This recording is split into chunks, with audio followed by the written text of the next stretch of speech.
Halo teman-teman semua, perkenalkan nama saya Nur Yasin, biasa dipanggil Yasin. Saya mahasiswa dari Universitas Cyber Asia, Prodi Akuntansi. Video ini saya buat untuk memenuhi tugas akhir semester mata kuliah Estetika Humanisme yang bertemakan dengan anger management atau memanajemen amarah. Anger atau amarah biasanya datang kapan saja, di saat kita bersih-bersih, di saat kita sedang sendiri, bahkan bisa marah sendiri. Kadang kita saat nyetir pun bisa marah. Apa sih sebenarnya amarah itu sendiri? Dan bagaimana sih cara kita untuk mengelolanya? Mari kita dengarkan penjelasan tentang manajemen amarah. Hari ini kita akan membahas hal yang sangat relevan dalam kehidupan sehari-hari, sesuatu yang bisa muncul kapan saja dan di mana saja, yaitu amarah. Tapi bagaimana cara agar kita tidak dikuasai oleh kemarahan itu sendiri? Mari kita simak video berikutnya. Amarah adalah emosi alami. Semua orang pasti pernah merasakannya. Namun kemarahan yang tidak dikelola dengan baik bisa merusak hubungan, merusak komunikasi, bahkan merusak diri sendiri. Menurut American Psychological Association, amarah adalah respon emosional terhadap ancaman atau ketidakadilan atau ketidaknyamanan. Jadi, pernahkah kamu marah karena hal sepele, lalu menyesal? Kenapa bisa begitu? Nanti saya akan jelaskan di video berikutnya.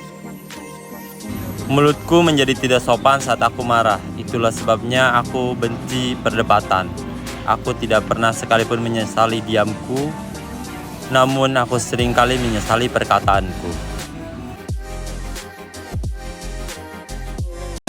Kenapa kita harus mengelola amarah dengan baik?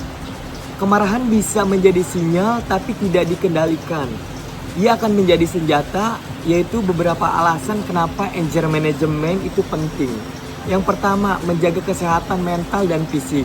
Jadi pentingnya anger management itu bisa menjaga kesehatan dan mental fisik kita. Amarah memicu stres, tekanan darah tinggi, dan bahkan insomnia. Yang kedua, menjaga hubungan sosial dan keluarga. Kemarahan yang meledak bisa merusak kepercayaan orang-orang yang ada di sekitar kita. Yang ketiga, meningkatkan produktivitas kerja dan belajar. Fokus akan terganggu jika emosi menguasai. Jadi jika emosi menguasai kita, kefokusan kita itu akan terganggu. Yang keempat, bagian dari kedewasaan emosional, manusia yang estetik adalah manusia yang seimbang antara emosi dan akal. Selanjutnya, teknik mengolah amarah dengan baik.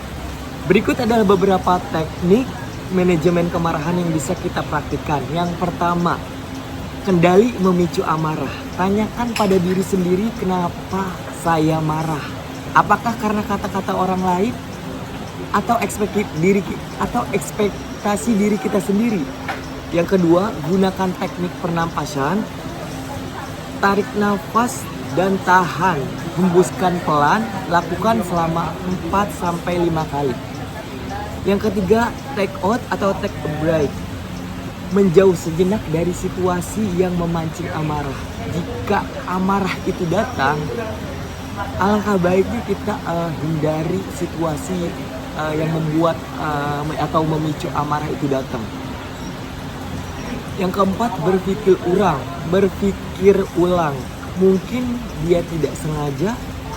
Latih pikiran untuk jadi sudut pandang baru atau menjadi positif. Yang kelima, gunakan ekspresi yang asertif, bukan agresif. Katakan perasaan tanpa menyalahkan. Contohnya, saya merasa kecewa karena janji yang tidak ditepati. Contohnya seperti itu. Yang keenam, salurkan emosi secara positif. Misalnya bisa menulis, menggambar, atau olahraga, atau mediasi, atau hal-hal positif yang lainnya yang teman-teman bisa lakukan. Nah, saya akan menjelaskan satu contoh dalam kehidupan nyata. Misalnya, ada tim kerja, seorang anggota terlambat menyerahkan tugas, kamu marah. Tapi kamu memilih mau ngomel langsung di depan tim, atau berbicara empat mata dengan tenang dan jelas. Dari contoh ini kita bisa belajar bahwa amarah bukan untuk dipendam, tapi untuk disalurkan dengan cara yang konstruktif. Buat teman-teman semua, kalau amarah itu datang, apa yang kalian lakukan? Selanjutnya saya akan bahas hubungan anger management dengan estetika humanisme. Apa sih hubungannya? Estetika bukan hanya tentang seni atau keindahan bentuk, tapi juga keindahan jiwa. Manusia yang mampu mengelola amarah adalah manusia yang mempunyai nilai humanistik, menghargai diri sendiri, dan menghargai orang lain. Dalam estetika humanisme, manusia dipandang sebagai makhluk berakal, berperasaan, dan punya potensi untuk tumbuh. Mengolah amarah adalah bagian dari merawat kemanusiaan itu sendiri. Jadi, ada kaitannya antara anger management dan estetika humanisme. Terima kasih telah menyaksikan video ini. Semoga video ini bisa memberikan manfaat dan mendorong kita semua untuk menjadi pribadi yang lebih sadar diri, lebih tenang, dan lebih bijak dalam menghadapi konflik. Jangan lupa, mengelola amarah adalah seni, dan kamu senimannya. Jika kamu suka video ini, silakan like, komen, dan subscribe video ini. Dan video ini dibuat untuk memenuhi ujian akhir semester mata kuliah Estetika Humanisme. Terima kasih dan sampai jumpa. Bye-bye.